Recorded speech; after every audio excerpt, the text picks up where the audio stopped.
Hey everyone, I am Perk from Wowhead, and I'm really excited to be doing one of the first interviews for Battle for Azeroth in the next expansion, and I have several members of the World of Warcraft team here with me, so why don't you just start off and introduce yourselves, and then I'll move into the questions. Hi, I'm Patrick Dawson. I'm the Technical Director for World of Warcraft, which is basically the engineering department.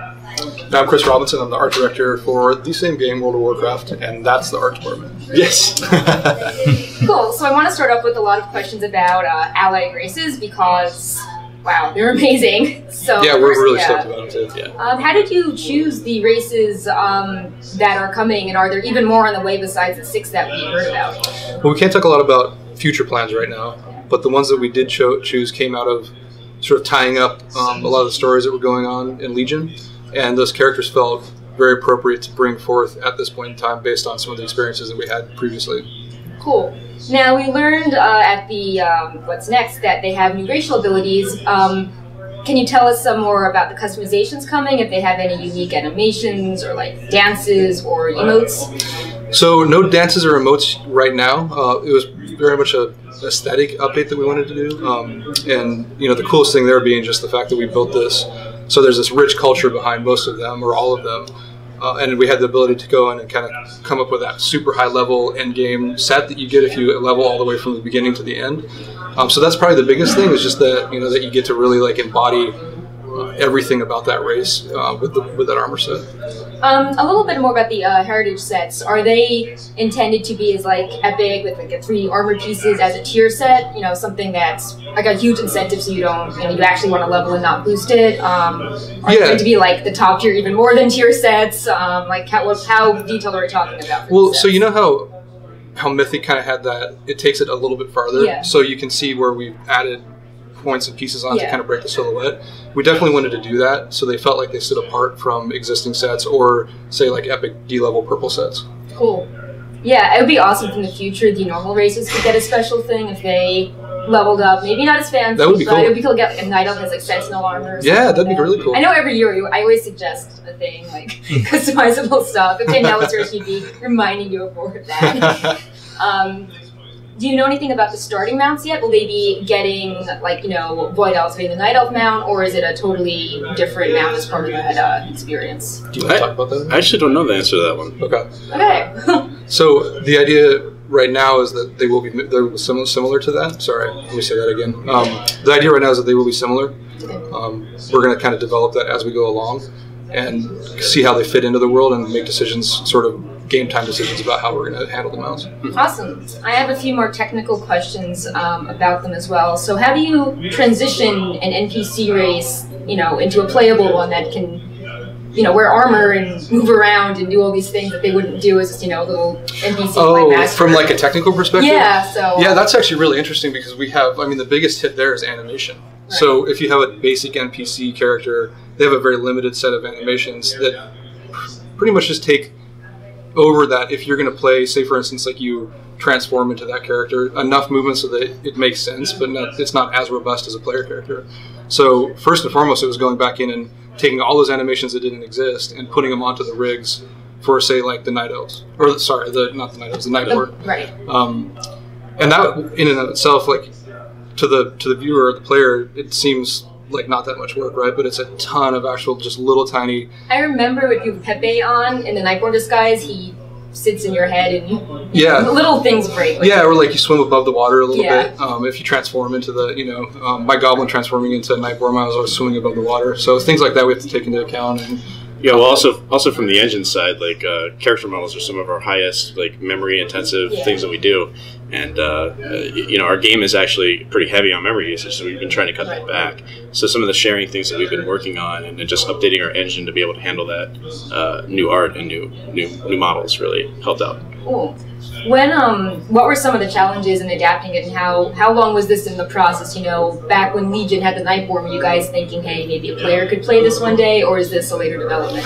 So when we create any character for the game, someone in the room goes, "Oh, we should make that. We should make that a player character." I want to play a Dark Iron Dwarf since vanilla. Like, so yeah, right. You want to be for mine, yeah. Okay. What's yours? We've talked about Murlocs forever, right? Oh, so like they're coming, so that teaches No. that. Oh, okay. No, that's not. That's just what he wants to play. Yeah. No, but we banter about that almost every BlizzCon. Like, but that's the deal, right? Like, we have all of these. We have a rich world full of all these characters that we all want to play. I would like to play a Pepe plush. So yeah, you can be a Murloc. I'll be a Pepe plush. What does that armor look like? The Pepe armor. Yeah, they have hats. Okay, Yeah, fair enough. hats. That would be adorable, though. So, I have a few general art questions. I ask this every year.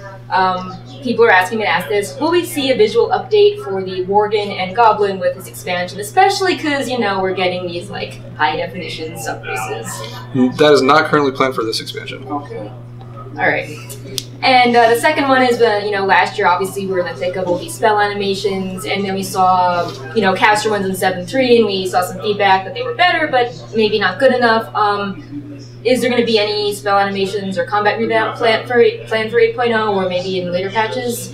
Yeah, so we look at the combat revamp animation as sort of an ongoing project, and it's really difficult because we never really know if we're changing something too much until we get into the game and play it ourselves, and get feedback from the community of, hey, this just isn't working, it doesn't feel right, it doesn't feel like it's as relevant as it used to be, and then we'll kind of develop it and change it back, at that point. So, I mean, yes, to answer your question, basically, we're going to continue to develop. I couldn't tell you exactly, like, this is the planned set of animations that we're going to change. Right. It's just one of those things that we need to take a look at as it develops and make decisions about where we want to put that time in. Well, and also one of the good things about World of Warcraft is that we patch frequently enough that we can make those choices and say, okay, if we don't like what we did this patch, we can go back and make it better. I was going to ask about memory things. With the spell animation revamp, we were talking about, we want to have ways to, save memory, and I know some of the old animations were kind of like...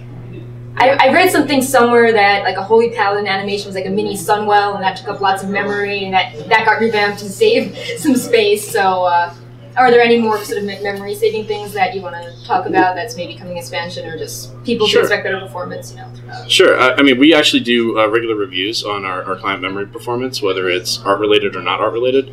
And some of the things we see with art, we'll just point out the problems, it'll get fixed, and then we can save a good amount of memory that way. Other things we do is our non-art related memory stuff, like our actual data, our data files.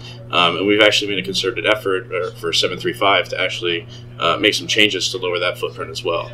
We understand that not everybody has these screamingly fast machines. We want to make the game as accessible as possible to everyone.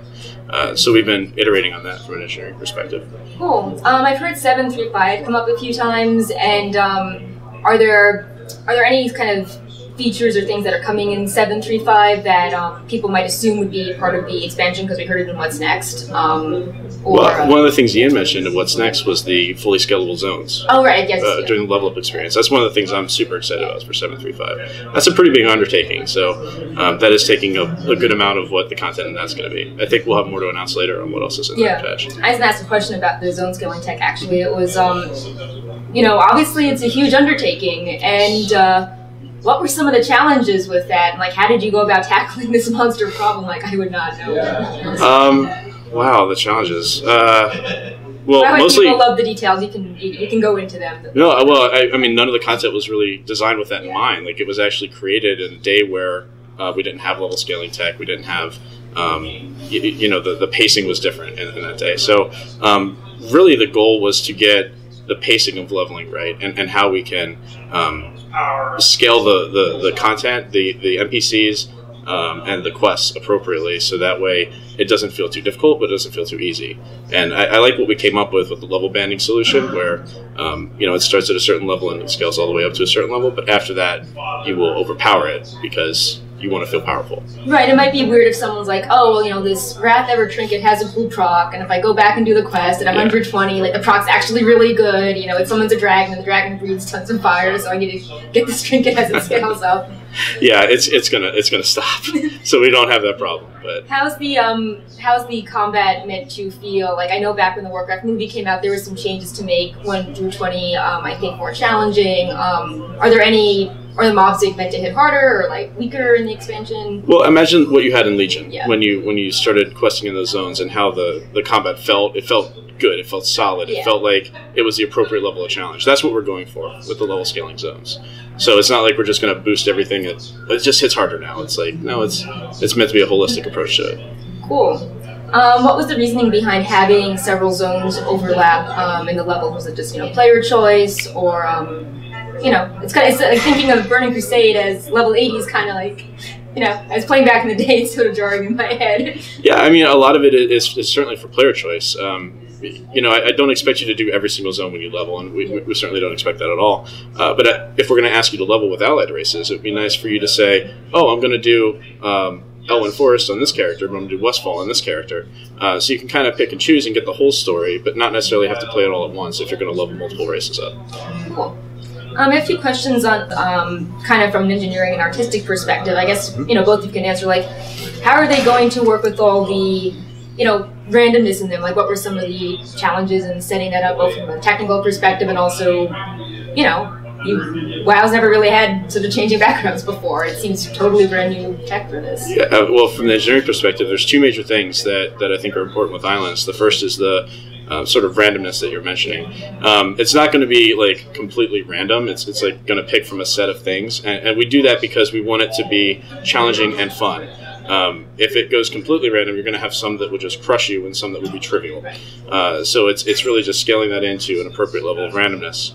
Additionally, the other thing that's really cool about Islands that we had to do from the tech side is the advanced AI that we're talking about. Right, so historically in World of Warcraft, you have NPCs that have very scripted and like almost formulaic behavior. Like a raid boss is like solving a puzzle, right? You know what they're going to do, you know when they're going to do it. Coming up with AI that is not that is actually quite a challenge. To have an AI that almost acts like a player or makes decisions based on non-scripted activity. So we actually have a team of engineers that have been working on that AI. That's actually looking really good right now. I've played it a little bit. How do you set that up? Like, do you like watch player data and behavior and like aggregate statistics and try to teach the AI that? Well, you do want to give them a personality. Some might act a little more like players. Some might act a little more zany. We're experimenting with that right now to see how far we get. But ultimately, yeah, we sort of started this process in Warlords of Draenor with the Garrison.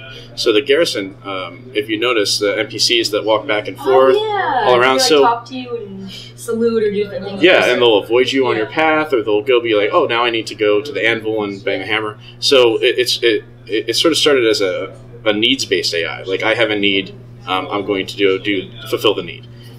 So it's sort of a decision tree in a lot of ways on how to fulfill what you want to do.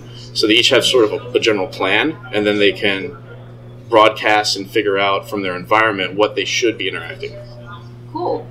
All right, so on the artistic side, some of the challenges in the developing all the randomness and keeping everything engaging, and how do you make a zone work when it's constantly changing? Well, it would have been easier for us to probably say, let's just go randomly generated terrain, and here's a couple spots where these huts can pop up, and here's like a POI of these things. But for us, we've always felt that WoW stands as a handcrafted experience. Right. And if we went down that road of everything's just randomly falling in place, it removes that ability for us to say, let's really set up, say, this Vista shot, or as you enter this island, we want to make it very obvious what your goal is. But if it's completely random, visually and aesthetically, we can't necessarily set that up in a way where it helps to inform your actions as a player. So we did this hybrid thing where we really spent some time and bit the bullet and went in and had our level design team and our environment team take a look at how we wanted to set up the basic building blocks and let those things really stand on their own and be the handcrafted experience, and then let a little bit more of that randomness kind of fulfill the secondary or tertiary sort of aesthetic goals of the island. Cool. I have two more zone questions. One's easy and one you might not be able to answer. So the first is, what's your favorite zone? We just saw a lot revealed at what's next. What's your favorite one? And the more difficult one is, everyone always asks about flying every year. Obviously we have new zones. Do you know if the flying system will be the same as past expansions where you do not fly initially and they're maybe flying in the future, or is that unknown yet because you don't work on Your favorite zone?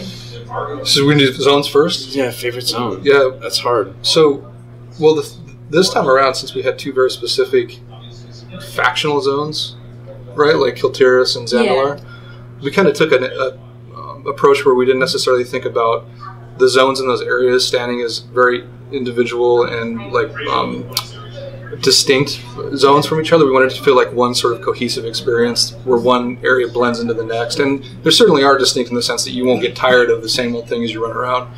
But we didn't want to have that borderline where you fly over the mountains and like this mountain's gray and this one's red. Like, you know, the Iron Forge going to the Lockwoodine area. It's like, oh, totally. snow, and now it's green. Yeah, and that's actually something we've been working on for quite some time, is making our environments feel a little bit more organic and not so mechanical, and we're in the transition area. Interesting. So, like, I mean, I think I saw some of that in Legion where like there'd be like a path from like Val'sharah into like Suramar, and it's like it's green, and now it's like kind of green, purple, and now it's totally purple. So it really like align. It's like transitional storytelling where you want to you kind of want to get the player's head in.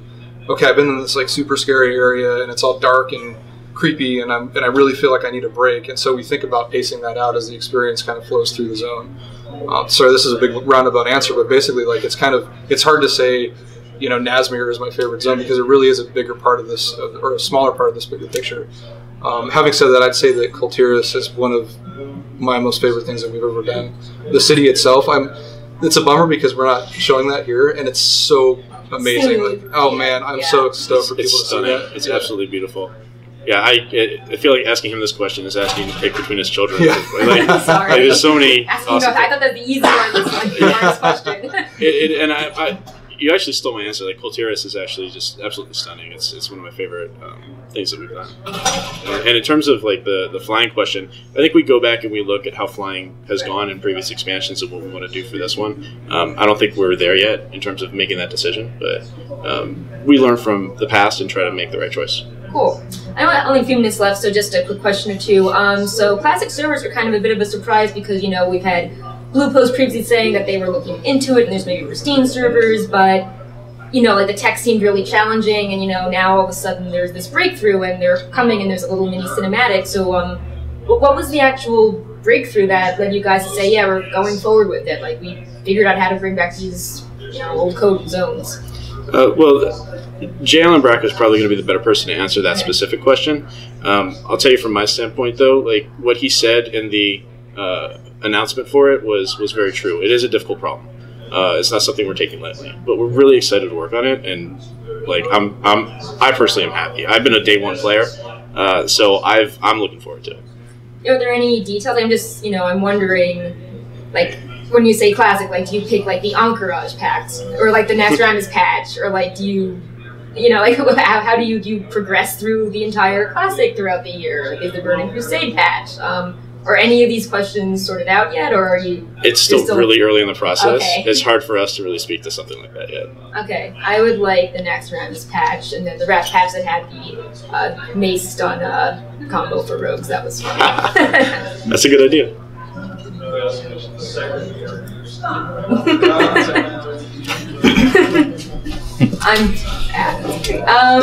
Yeah, so yeah, I think that is about it. Okay. And I think we're out of time, so I'm gonna go cover some panels and finally play the demo. And yeah, thank you so much for doing this. Yeah, thank you. This expansion looks amazing. I'm super jazzed about it. Yeah, we're fired up. I can't wait for you to play it. You got to get out there and check it out. I know, I've just been blogging stuff. Go play, then blog about it. Yeah. That'd be good. Cool. All right. Hey, thank you so much. Will you whisper me something? Was that something I should ask or not? Yeah. I was going to say, well, is Mike kidding? Or do you guys actually need an original Blade server to like reverse engineer it? No. We do not need the original Blade servers. That was certainly a joke. Cool. Awesome. Thanks so much.